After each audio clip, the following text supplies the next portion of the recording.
I was going to say, you shouldn't just introduce our hairstyle as well. Do you know what I mean? Like, we always get the same hairstyle, you know, we're always looking on fleek, although mine's is looking more on fleek because I just got a haircut yesterday and, you know, he's left it a couple of days. Anyways, so, hello, people. How's it going? You're right, Carl. This is my man, Jit.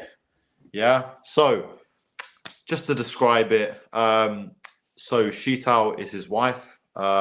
She used to train at a gym near to their house, basically. And I used to work at that gym.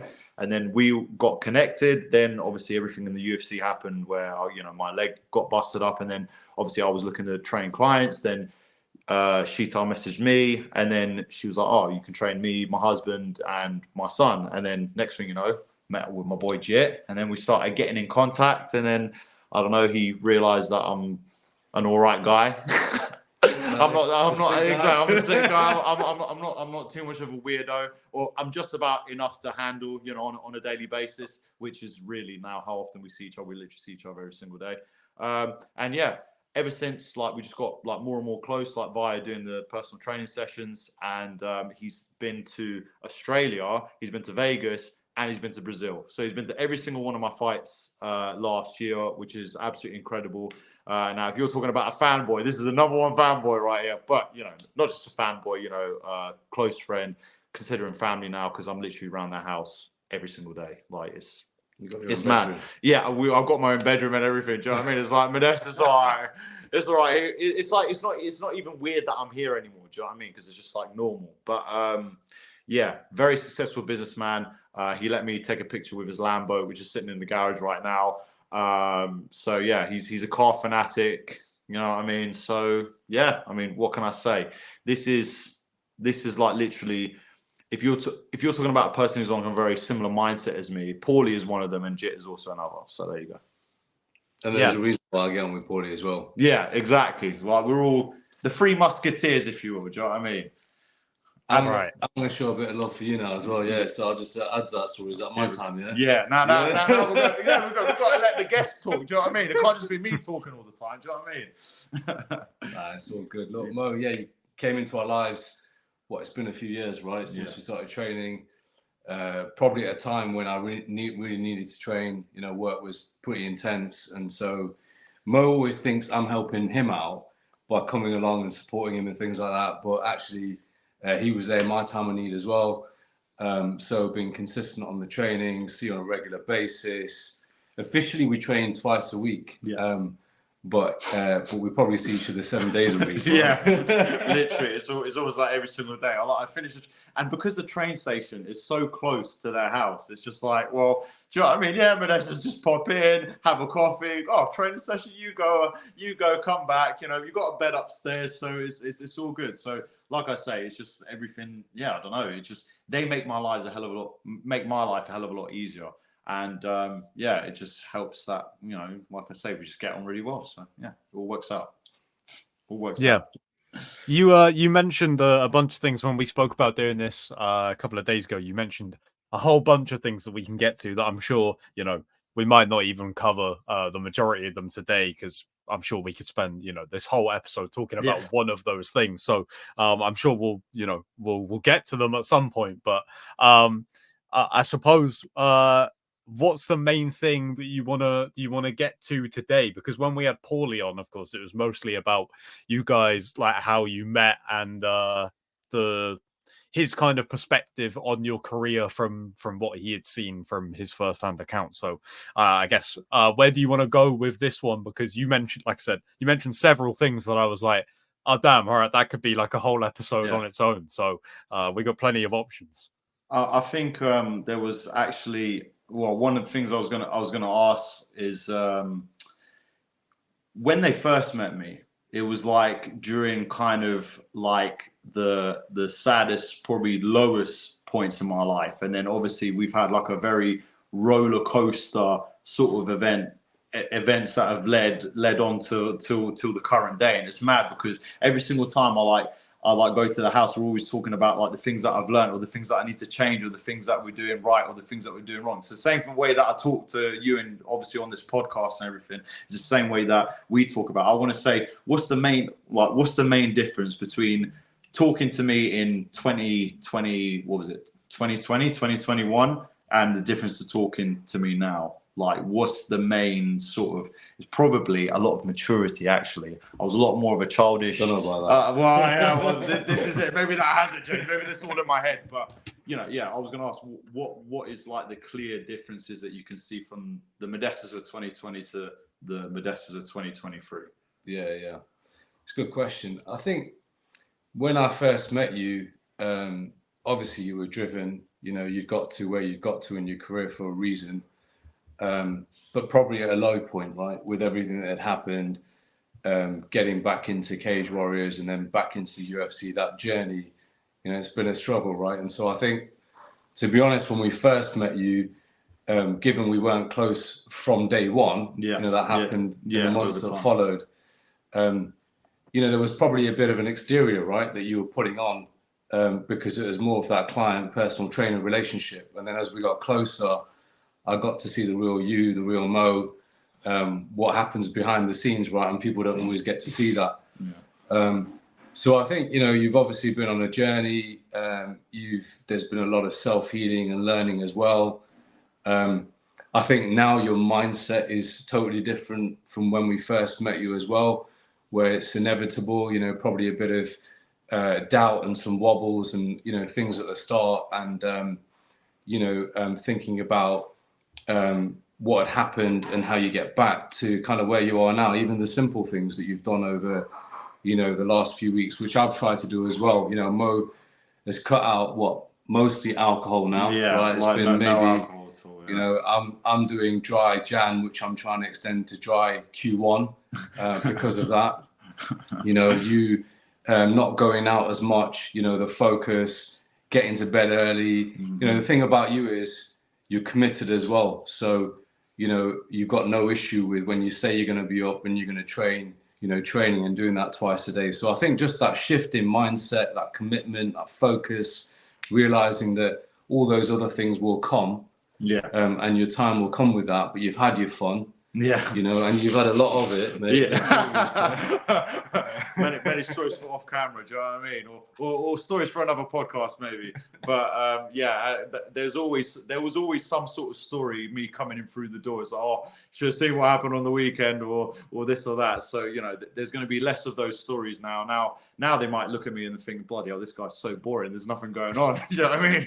It's almost like he's living his young life through me. And now it's just like, do you know what I mean? Well, that's bloody changed. You know what I mean? So, one other question I was actually going to ask as well, as there are many questions that I like to ask Jit. I like to pick his brain and delve into his sort of mindset on a lot of things.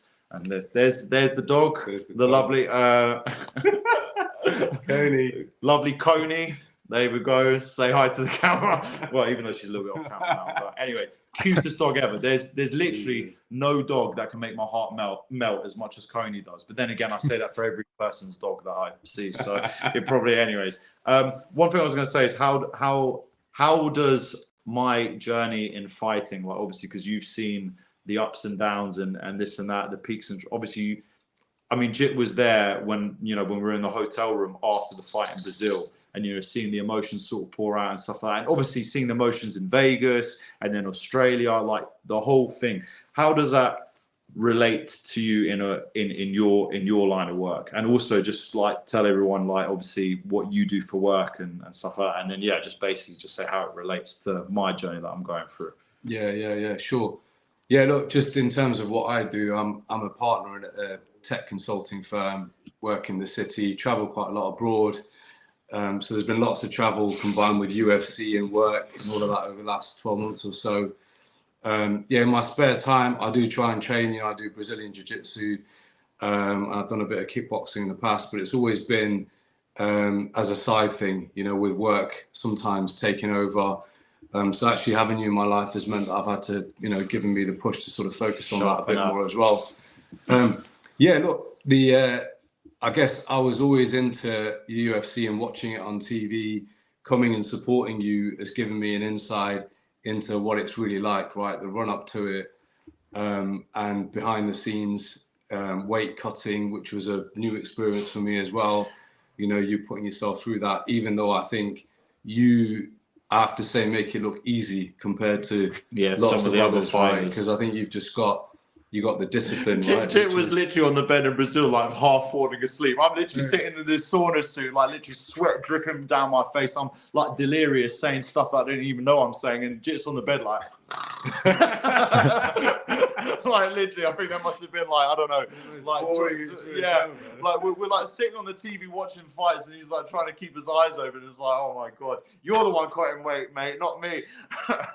Madness. Yeah. But I think I've seen the talent that you've got. I've seen that you can really put it on, and you know, I think you've got everything, right? You're an all-rounded fighter. You've got all the foundations that you need.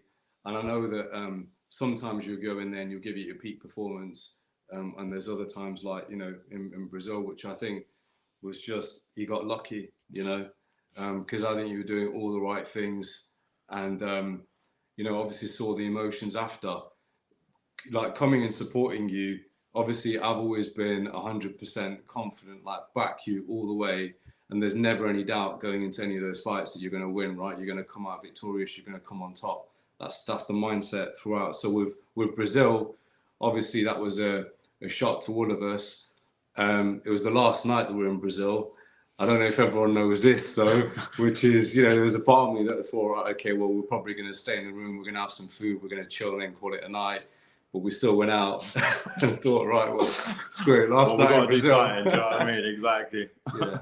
Whiskeys go flying. Same like in Vegas. One too many whiskeys for me in Vegas. Unfortunately, ends up me like literally plastered in the toilet, head down the toilet. Everyone trying to save me, and apparently I was just like an absolute wreck. Like I was, like me, like shouting, like what was I even saying? Like apparently I was just getting mad at everyone, like because I still wanted to be out, but. Like I had absolutely no conscience. I will tell that story. Yeah, I'm all right to tell that story. Yeah, go ahead. Last night in Vegas, we thought, okay, you know, he's won. We got to put on a bit of a show. So we booked a club called XS. Chainsmokers were on. We got a table. You know, they came out and did the whole sparkler thing, celebrating Mo. So it was going to be a brilliant night. But it would have been. I think you've learned from this now. But what happens is, obviously, because he's not drinking, he's disciplined, he's consistent all the way up to a fight.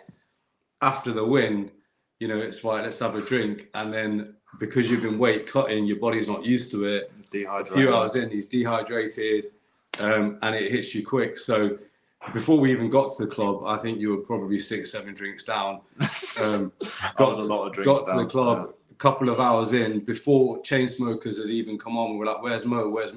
That was the only reason why we were there. We were there to watch Chainsmokers. That was the main, like, you know, he'd booked everything out and everything. It was like some sick club or whatever. I didn't even make it, mate. Like literally me and Will were both like passed out. Do you know what I mean? Like having to get lifted and going to the hotel. Like it was mad. He was passed out. He wouldn't move. He didn't want anyone to move him. He just wanted us all to just leave him there. And I made the mistake of trying to move him, but trust me, he's a big lad. So in the end, I had to go get 3 of the guys, and we lifted him out of there in the end. But it took us a couple of hours. Life of a UFC fighter, guys. Do you know what I mean? Getting lifted out of a club because he drank one too many. Yeah. Although the perks of being a UFC fighter in that club, you weren't allowed to wear shorts, right? The policy was no one can wear shorts. He had shorts on that night. And he was the only one wearing shorts that evening. Literally everyone like in like suit trousers and shoes and everything, and I'm out here with my like Hawaii t-shirt, shorts, just like in the club with all these sprinklers flying around everywhere. So yeah, it was a crazy. So as you can see, there's many stories, and there will be more. I bet you there'll be more stories in the future. Obviously with a bit more of a disciplined mindset and a bit more of a focused mindset. And stuff like that. And like I say, Jit's obviously very successful in what he does. He's very focused and driven what he does. And it's almost like we kind of just piggyback off each other in terms of motivating each other. Like every morning, even when we're like doing training or whatever, we're like, yeah, I'm going to go smash these calls. I'm going to go and, you know, do what I need to do business-wise. And I'm like, yeah, I'm going to go smash this training session. So it just kind of like, we just help elevate each other, you know, and like Paulie's been in my life in terms of obviously I've trained with him and stuff like that, And you know, like we would kind of like lose contact, but then we would always like come back to each other, and it'd be like as if we never left, sort of thing. Like we're literally seeing each other every single day, and like we're always trying to level each other up all the time. So it's a nice little dynamic that also I think extends into our own personal careers as well. And yeah, I think we both learned stuff off of each other. I've learned a lot off of Jit anyways, but you know, like it just helps you, you know, as you're going forward. Yeah, totally. And the thing with when we spoke to Paulie, obviously, like a lot of the stuff we spoke about was whether some of the stuff that you're doing now and things like that, whether he could see that all the way back then in terms of not only your potential but your mindset and things like that. But I suppose the interesting perspective to get from Ujit is the fact that you met him whilst he had already been to the UFC and then was working the way back, and so. Is it crazy now to look at where, like, seeing as in you've been to the fights and stuff, to see where Mo is at right now, but then also in terms of the mindset you said about the mindset changing and things like that as you got to know him, like to go from when you met him to now, do you think like the Mo that you met then, if you told him certain things like in 3 years you would have made your way back to the UFC, you would have had 3 fights in 1 year, you would have given up drinking for New Year's, all these things. Like, can you even imagine like telling him some of these things and him believing them from when you first met him? Yeah. Do you know what? I have to say that I think Mo knew it himself anyway. You know, he has his visualization board where it was all written down, you know, so I can't say that I or anyone else played a part in that because you've known it from the start. Yeah. I think the people around you have just given you the encouragement, right? And that push to go, yeah, absolutely. You know, we believe in you. If I look at it, I think it's mad crazy that in the last few years, when you think about what you've done at Cage Warriors, you know, New Year's Eve, we were there, big night, big celebration, then into the UFC, you know, the 3 fights that you've had there. And that's all been achieved in what? You know, 2 years, right? Yeah, Less than, really. Yeah. So if that's what you can achieve in a couple of years, if you look forward and your game plan over the next few years, imagine what's possible. I think, yeah, you've changed as an individual, right? Obviously, I remember, and I say to Mo often, I still, to an extent, live my life through him. Because I went through that period, right, of having fun, and I still do. But some of the stories that I hear from him, I'm like, yeah, you know, it gives me happiness, right, to hear it, because it like puts me back, back 10 years, the good old days, back in the day. But yeah, you know, I think you've evolved, right, as a person from that, and so I think there's been probably, is this fair that a couple of years, 2-3 years ago, you were still looking at everyone else, you know, in your circle and going, well, they're going out and they're having fun and they're partying, and, you know, you wanting to do a bit of that, but the realization that if you do that, that's going to take you away from your end goal. And so that focus is there a lot more now, I'd say. Yeah, no, 100%. Well, and another thing is, Jit and his whole family, they've always been very supportive of any sort of decision that I've made. They've also been the first one to tell me like, oh, I don't know if this is the right thing to do. But obviously, I think we're all kind of learning together in a way. You know, it's the same with like my dad, same with like anyone that's around me. We're all sort of trying to figure out this game of life and this puzzle and jigsaw of life, like sort of together. And you know, I think different times in life call for different things. So, you know, even the time when I said like, you know, I want to, you know, completely, and it's not like I'll go and like I mentioned on other episodes, like it's not like I'll go all the time and drink alcohol, but like just to do it less or none at all, if you know what I mean. And it's good because like I say that to Jit and his wife Sheetal, and yeah, they're both like completely on board, you know. Like my man's got like a food prep company, you know, he's like in with the diet and everything. So like I say, it's almost like, you know, you hear a lot of successful people talk about, you know, being around people that are going to elevate you and like bring you to like the same spot. So it's almost like any decision that I make that's gonna sort of better himself and then better us, we're always trying to do it together. So it almost like motivates you to want to do it even more. So him with his diet and him with his training, same with me with my diet and my training and my not wanting to drink alcohol, and it's you just sort of rub off on each other. So you know, and like even the way that Jit is with people, like he's a great people's person. He's got great social skills and stuff like that, and the way that he's able to handle business calls and, you know, always on the job, like that for me is a massive inspiration in terms of he's a mad hard worker. So obviously that translates to me wanting to also, that's probably another one of the reasons why I probably wanted to be even more serious about my fighting career, was because even just looking at guys like him, you know, looking at guys like, obviously, like I say, like my dad, like Paulie, these guys are as hard as I would want to work in the fight game, they're doing that in their own respective fields. So like I say, that gives me added motivation to want to do more, and like I say, it just compounds, you know what I mean? Everyone tries to do the same thing, and you're all gonna end up on a higher level, just because you're all doing it. It's not just one of you. If I was hanging around with guys who just wanted to party all the time and maybe, you know, not work so hard, or, you know, not eat right and stuff like this, I would, you know, you are who you surround yourself with. So like I say, I think in life, everything, like the universe, it all comes in one spot, or relationships and connections that you make in life all happen at the right time. And we often talk about that, like, you know what I mean? I think this is the universe way of saying, like, this is what's going to help you to level up and achieve your full potential. So yeah, it's a pretty good friendship, I'll say. Do you know what I mean? Helping us get into our highest point. You know what I mean? So yeah, it's good. Is it crazy, Jit, to hear Mo say things like that, in the sense of, like, I believe everything that he says about how, and I completely agree with there being kind of similarities between you guys in terms of the highs and lows of careers in general, right? There's going to be things you can compare.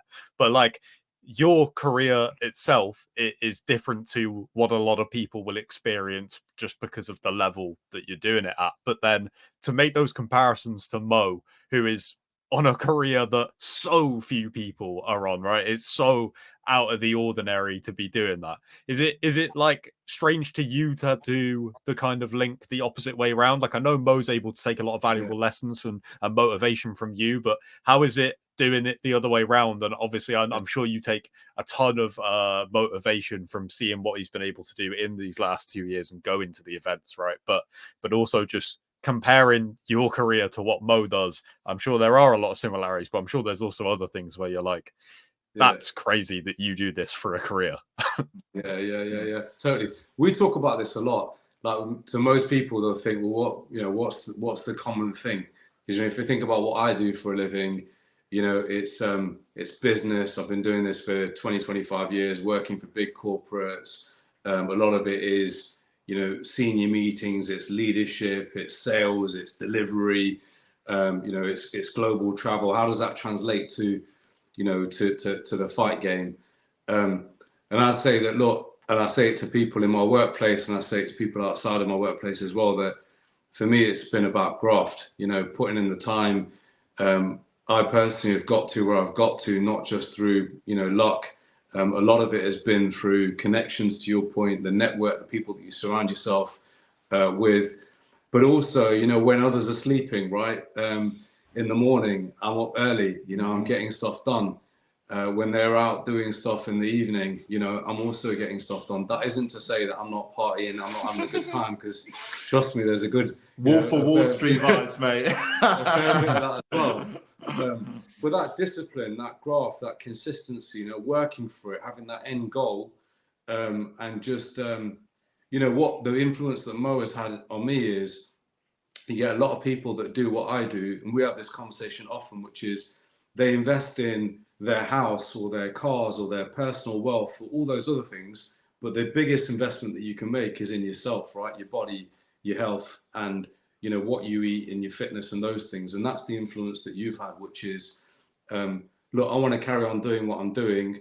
I don't think I've necessarily got the talent, you know, to do what you do. But the bit that I can take from you is, you know, the health aspect within that. And then hopefully some of what you take away is seeing, you know, the hard work pay off, the graft, and surrounding yourself with people that are lifting you up. Back to what you were saying. Yeah. I'm a firm believer, and I've tried to do this as well, is to always surround myself with positive people, people that I can learn from, not people that are going to bring you down, but but lift you up. Yeah, you don't want people to sort of detract from you. And do you know what? That even in your work environment, imagine to have mental clarity, to not have like almost brain fog, like the fitness and all those other things. It all extends, it all connects together. Do you know what I mean? Healthy body equals a healthy mind. So I think I can see it as well, because obviously most of the time once I finish training, he's always jumping on a work call or doing something, but it's it sort of helps get his day started. He's like, all right, now I've got my physical work out of the way, now I'm going to do my mental work. Now I'm going to go here and do like my business calls, and it puts him in a different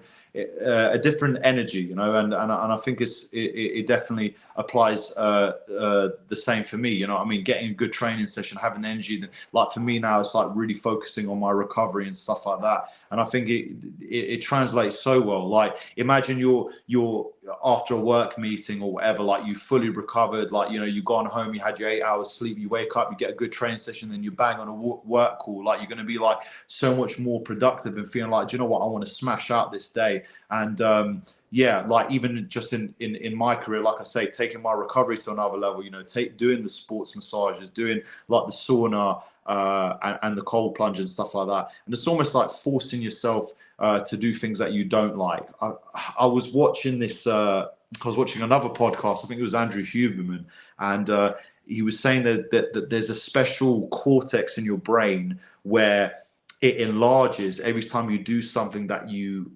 forcefully don't want to do. And apparently that part of your brain increasing helps you to live longer, helps your skin to be clearer, helps your body to get the most out of itself from just this cortex, from doing something like saying, I'm going to go do a cold plunge, and you really don't want to do it, but you do it anyways, and then you finish, that cortex grows bigger. So like I say, even like in terms of longevity, like within your life and stuff like that, like doing things that you really don't like sometimes like, oh, I don't want to do a training session, or sometimes it's like, oh, I really don't want to do this call, or I know this call is going to be a bit tough, but we're always like supporting each other through that. And like I say, I think that's we can just see the similarities like between each job, like from each different side of the scale almost. And obviously mine's is like extremely physical, and you're going in there with the fear of getting hit or being physically damaged. But from the other side, it's obviously economically and stuff like that. It's how we're gonna kind of get through these treacherous waters in order to make a deal or wherever it is. So man, like I think this whole journey has just been absolutely amazing, just to sort of we're almost going through it like sort of side by side, and it's nice to have friends like that where like I say, we're always trying to help each other level up, and we're always trying to do the right thing. It's not like, oh, I'm not going to drink. Oh, what are you talking about? You don't want to drink. Do you know what I mean?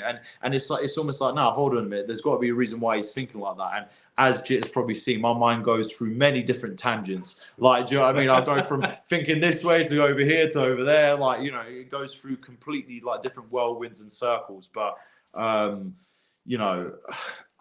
think that's the joys of life almost. It's just trying to figure everything out. You know what I mean?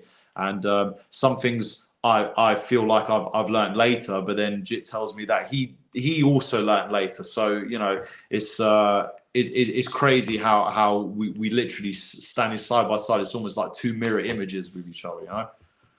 Yeah, absolutely.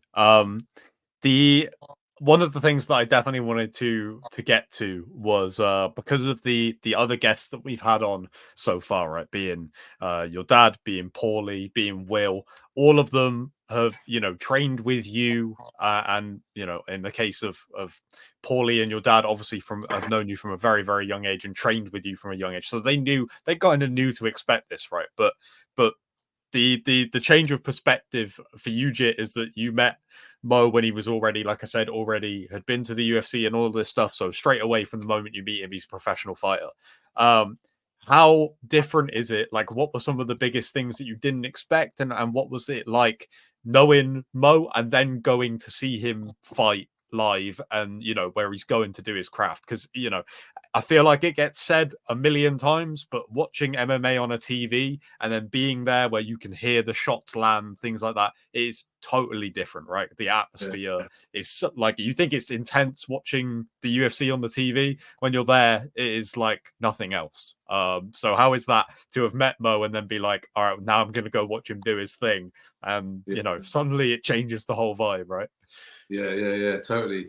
Look, straight up, the relationship that we've got, you know, like Mo's like a brother to me. He's family. And so, you know, best way to describe it is, so my son does jiu-jitsu. When my son competes, my heart rate increases, right? And it's like I'm in the fight, not my son. And the same is true when Mo's fighting. Like literally, you know, when we're in Vegas, Paulie and I were there. We were one row behind, you know, ringside, and we were just pacing back and forth until he came on.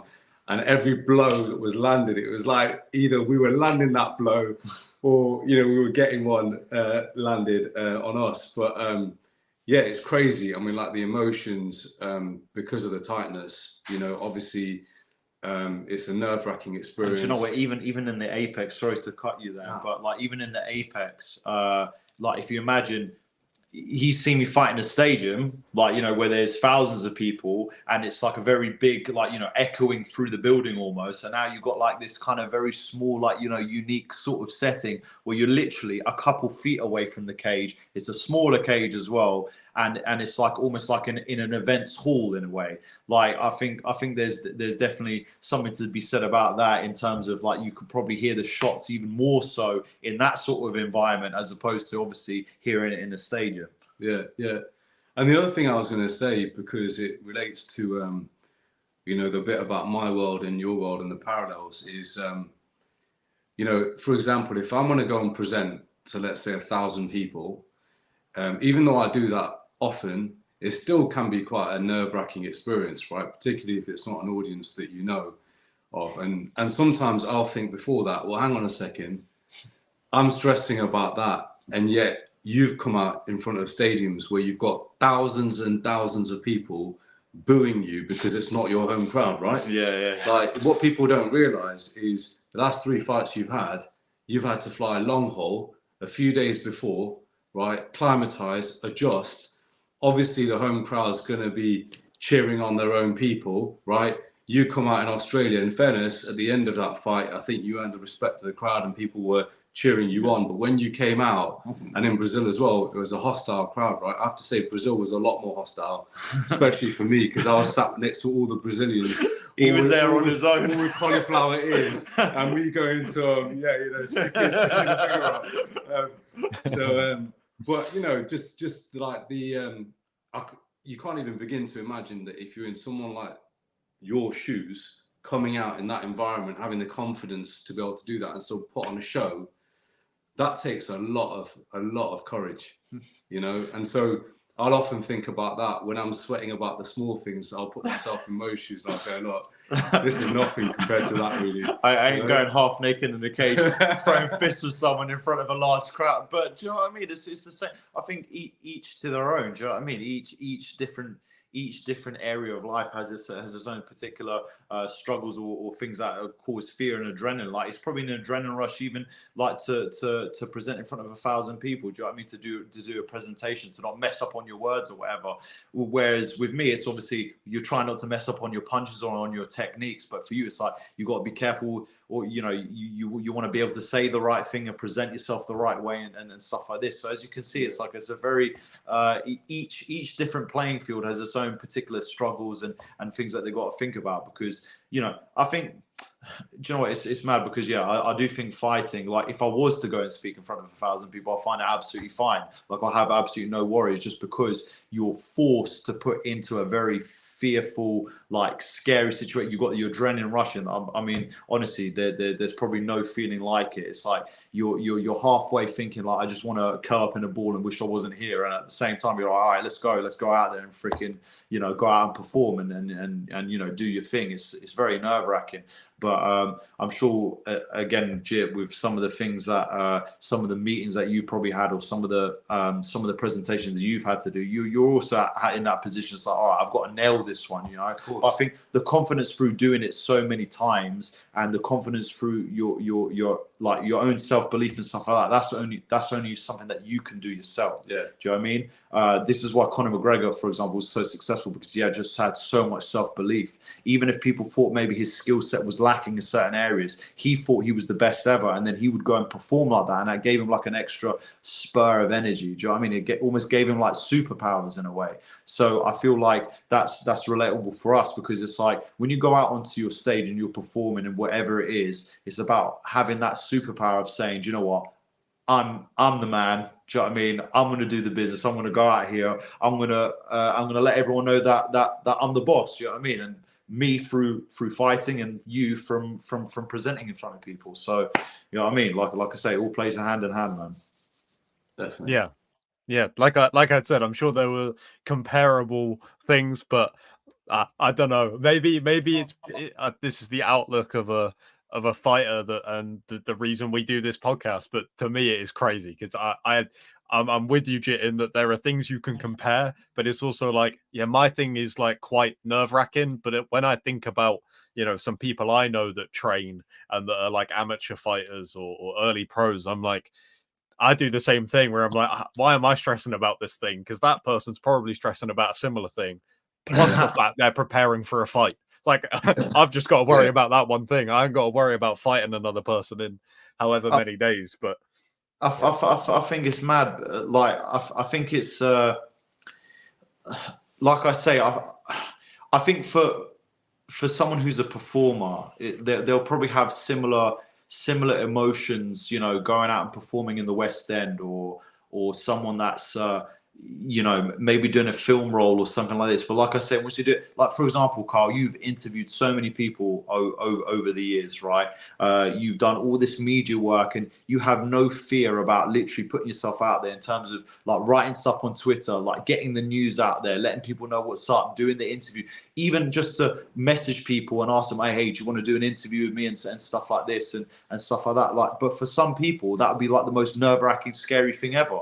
It's like, you know, even going in a room full of people that you don't know. Do you know what I'm saying? Like, even for me, when I started doing my personal training, like to talk to new people and new clients, for me was absolutely nerve-wracking and scary. But then you get thrust into it. You do it a load of times, and you just build that confidence. And it's just, I think it's just, it's just almost just building confidence within yourself. And it's through practice as well. Like I say, if you're sitting there and you're rehearsing something and you're practicing it a load of times, obviously on the live event, it's going to bring that adrenaline. But because you've done it, it's already going to give that second nature sort of feel. So for me as a fighter, because I've been doing it for so long, I've felt the punches in training. I've been put in the bad situations. If I was just comforted all the time, I put a nice little blanket over myself, you know, over the training sessions. When I go out into a fight, I'm going to be bloody scared, and I'm going to be thinking, well, hold on a minute, I won't be able to. You won't have that sense of confidence. But because we're pushing ourselves forcefully through bad situations, it almost like makes you go out there and, you know, like I say, feel like you do have even though you know you need to go out and perform, you got superpowers, because you're like, well, I've been put in these really bad situations the whole time anyways. And like I say, it's the comfort through doing things you don't want to do to make them feel like things that you do on an everyday basis. Do you know what I mean? To turn it from oh my gosh, I would never even think of doing this, to now, well, this is something I do all the time. So like I say, in all of us three, I think we can all relate to that. Although yes, fighting is the only area where you could potentially get hurt.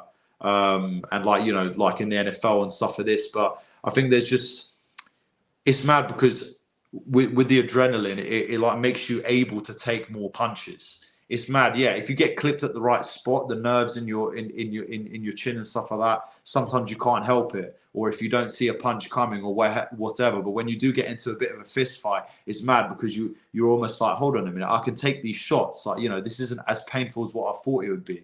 You know what I mean? And I tell you what, fight. I would never. When I was born, I mean, obviously when I was 5 and I started doing it, like you always, you seeing what your future is going to look like, and you want to be a fighter, but then it's just like, mad to think that this is what I'm actually doing. It's like you're preparing yourself all for that moment. And then when you actually go out there, it's like it's just the craziest feeling. It's just the maddest feeling ever in the world. So yeah.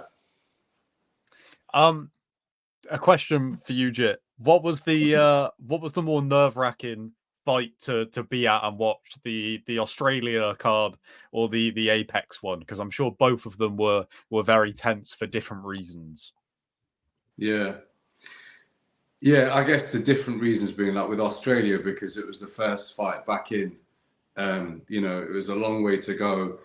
I was personally like pretty pissed off that you weren't flown out earlier, and I was worried that, you know, it's a long way to go, right? To climatize, to adjust, and then put on a performance.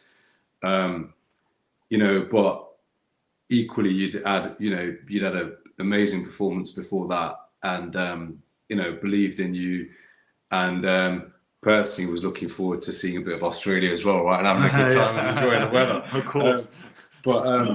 But I think Apex, because I knew that obviously you'd had a bad experience there, and that was still at the back of your mind, you know, that there were some demons there that you had to overcome. And I knew that. We didn't talk about it because wanted to sort of block that out altogether.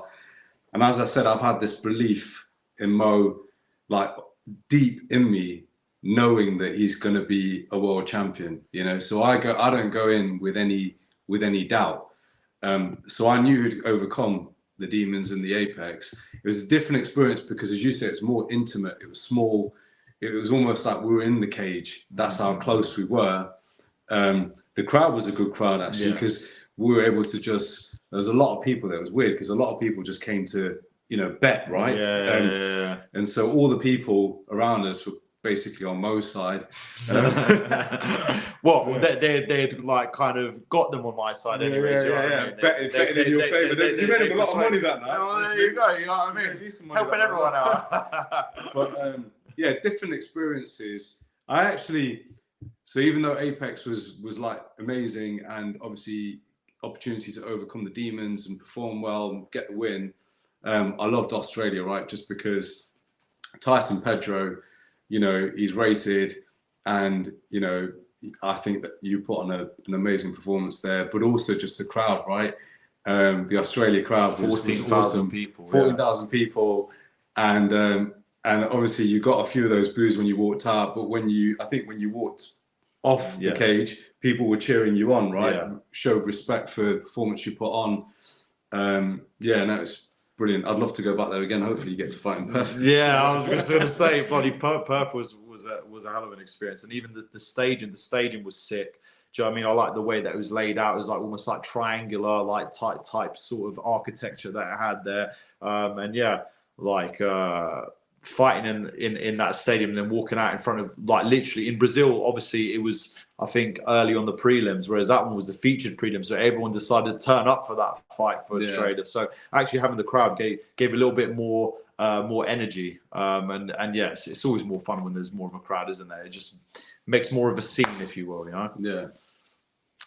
I want to ask you about the thing you touched on briefly for the Brazil card as well, of sitting in the enemy territory, because we spoke about, you know, the fact that Mo was going to be going into enemy territory and you know, going into their town and trying to beat their guy and leave a mark on Brazil and then get out. But how was that for you, being surrounded by the Brazilian fans who are, again, as we spoke about in the build-up, they are notoriously tribal about their fighters, and it is kind of like it's a bit of a bucket list, I think, for a lot of fighters to go out there and feel that experience. But a totally different thing to be sat in the crowd watching it, I imagine. Yeah, totally. It was weird because before we even went out to Brazil, like one of my other close mates, he lived out in Brazil for a year, and he was saying, look, you just got to be a bit careful when you're out there. I travel a lot, and I was like, what do you mean? Like, it'll be fine. Got to the hotel, and they said the same thing. They said, look, a couple of guys went for a walk yesterday, and they got robbed, they got beaten up, and a couple of gunshots in the air fired. And I was like, okay, well, maybe I need to be a bit careful here. But obviously, Mo's my boy, so I'm still going to be cheering him on, you know. So in the stadium, it was like an old school Coliseum type stadium, like really, really old, echoes, but it's got this sort of like warrior feeling, you know, to it when you're in there. I sat down and there was literally a guy next to me who, you know, I mean, everyone had cauliflowers, as I mentioned, right? Everyone there, almost everyone you speak to does MMA or Brazilian Jiu-Jitsu or something. And so they didn't know straight away because I'm a bit darker than Mo, right? They didn't know that I was from England until I opened my mouth, right? Because they thought I was Brazilian as well. And then, anyway, long story short, the guy next to me, he's a fighter. And at the start, it was a bit tense because I was going, you know, I'm obviously rooting for my man Mo, and they're rooting for the local guy and all the people around me. So they were giving me a bit of shit, and I was giving a bit of shit back, to be fair. Of course, and my missus was messaging me going, "You need to just calm down a bit." But you know, I had a couple of beers, and I was like, "Well, it is what it is." He had a bit of the Dutch courage, he was ready to go. Mr. Tap Out t-shirt, just bleed, you know what I mean? But in the end, there was just that mutual respect, you know, the fact that I think they recognised that we'd still come all the way out there, you know, to put on a show, to put on a fight. And I think even at the end, you know, I know it wasn't your night on that day, but you know, up until that point, your performance was bang on, you know. So people sort of commenting on that and giving that mutual respect. So at the end of it, what was weird was, even though it was hostile at the start, it felt really hostile. At the end of it, we were like high-fiving each other in that, you know, still like, fair enough, you know, your man put on a fight, you know, just it was one of those things in the moment. But yeah, getting caught. Yeah. It's in fighting, how that respect, just like I say, it gets earned. It's like, no matter win, lose or draw, you know, everyone just like straight away. It's like the fact that both of you are in there, like, you know, trying to give it up for the fans and everything like that. You know, like straight away, like it creates good connections. So it actually, as much as fighting is a violent sport, it actually brings people together, weirdly enough. It's interesting how, you know, like if you compared it to like football or something, where the players might be respectful to each other after a game, but the fans, that doesn't always translate. Whereas it's interesting to hear that, yeah, you're gonna have respect for your opponent, like when all is said and done, shake hands, congratulations, you know, part ways, and you might never see the guy again. But to have that as for the supporters as well on each side, you know, especially when you're in Brazil, like I said, where they are so passionate about their fighters, like that's so interesting that it would play out that way. I'm sure you were a little bit relieved that it did play out that way, and that they were just like, cool, see you later, like congrats, and you know, again, like we said, show up in Brazil and then get out afterwards, and that's it. We spoke on the last episode about how potentially looking at that Saudi card as a potential date, and obviously that Saudi card is now no longer in question. So I'm sure that would have been a lovely little trip as well. That would have been a good one. I think they're moving it to June, from what has been said in the media. So yeah, it looks like we're going to be making looks like we're going to make another trip to Vegas. Yeah, do you know what I mean? But this time, when we go out and win, we're gonna pace ourselves. We're not going to take six beers straight after. Do you know what I mean? And if we're getting any sort of shows afterwards, we're not going to be down in the drink straight. We're going to like take our time, little sips. You know what I mean? Modestas has learned his lesson. Yeah. Oh well, by that point, I'm not even going to be drinking any alcohol anyway. Do you know what I mean? Because I'm just going to be teetotal. Just not for that night, obviously. But anyways. And a few nights. Yeah. But yeah, hopefully the next fight should be. It looks like it'll be at the Apex. That's what we're thinking. Okay. Yeah. Okay.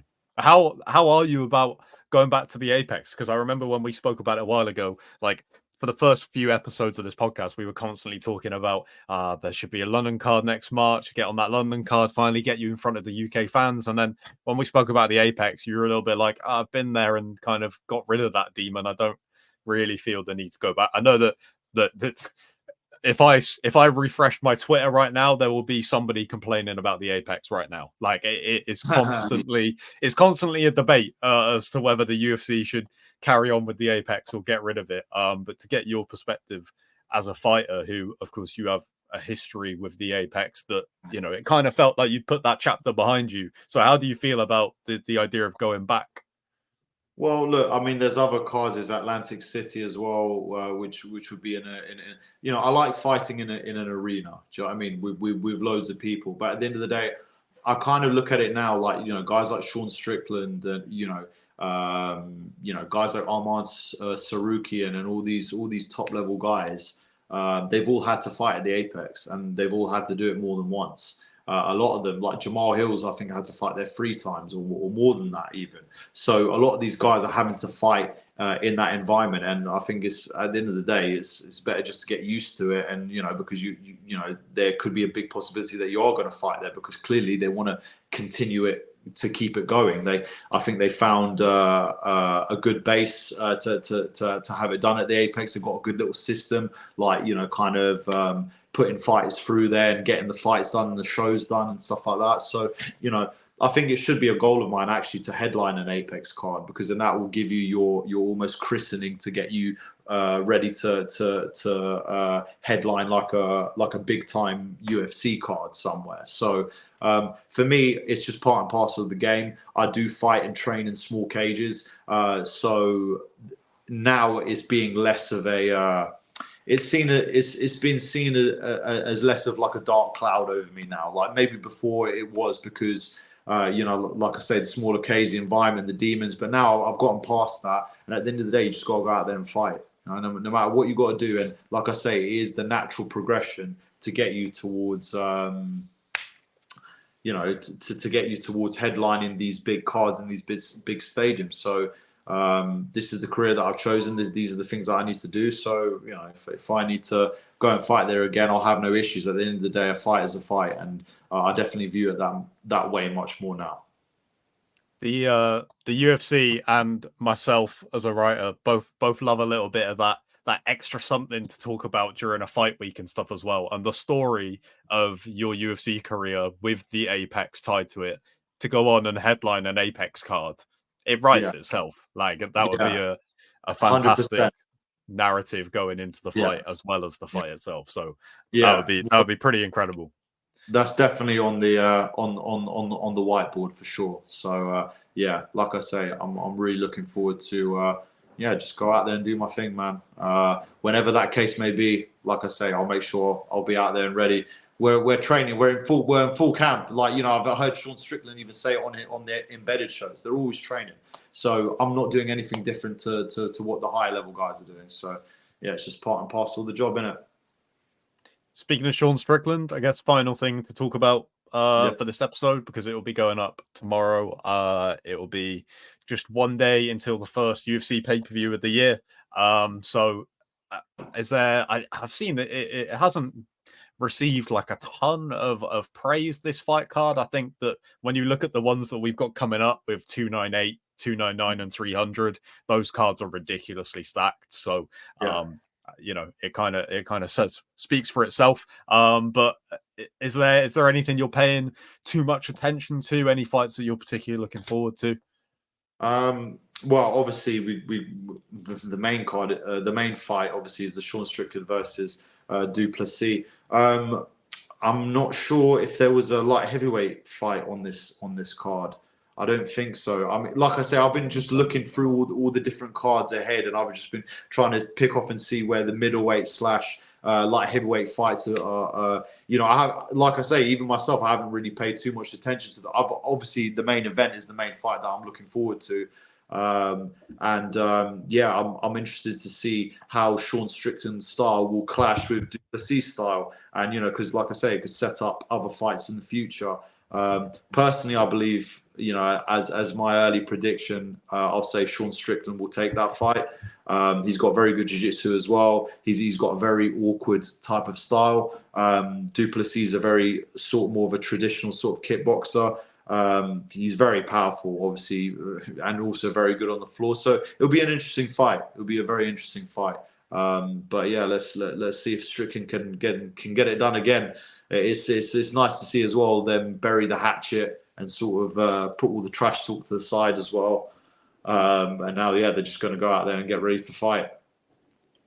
Yeah. I'm excited for that main event. I think that is going to be great. So I should mention as well, Arnold Allen opening up the main card as well for UK fight fans. He's got a big fight against Movsar Evloev, who is no joke. That guy is scary. So that should be a great fight. I can't wait for that one too. Yeah, 100%. See if like I say, Arnold Allen has always been an amazing athlete. So a big win here will definitely get him back into another title picture run for him. Yeah, absolutely. Was there anything else you guys wanted to touch on before we end out the episode? That's pretty much it, mate. Like I say, we've got everything. We've got everything notable out of the way. I'm sure, like I say, there'll be many more times and episodes where we get Jit on there, and Paulie and Will and stuff like that. But for now, mate, this is a good way to wrap everything up. So thank you very much, Jit, for getting on that. He's the man. He's the man with the plan. He's got the best hair in the whole of Radlet. Obviously, when I come into Radlet, this becomes more of a competition. But yeah, are you using my barbers? I am using his barber. Well, typically we've got like 3 or 4 different barbers, but we don't say anything, do we? He's a barber slut. Yeah, that's it exactly. I'm a barber slut. Go from one to the other. But yeah, the point is, I'll try and look fresh all the time. But anyways, that's it. Nice chatting to you. Nice one, guys.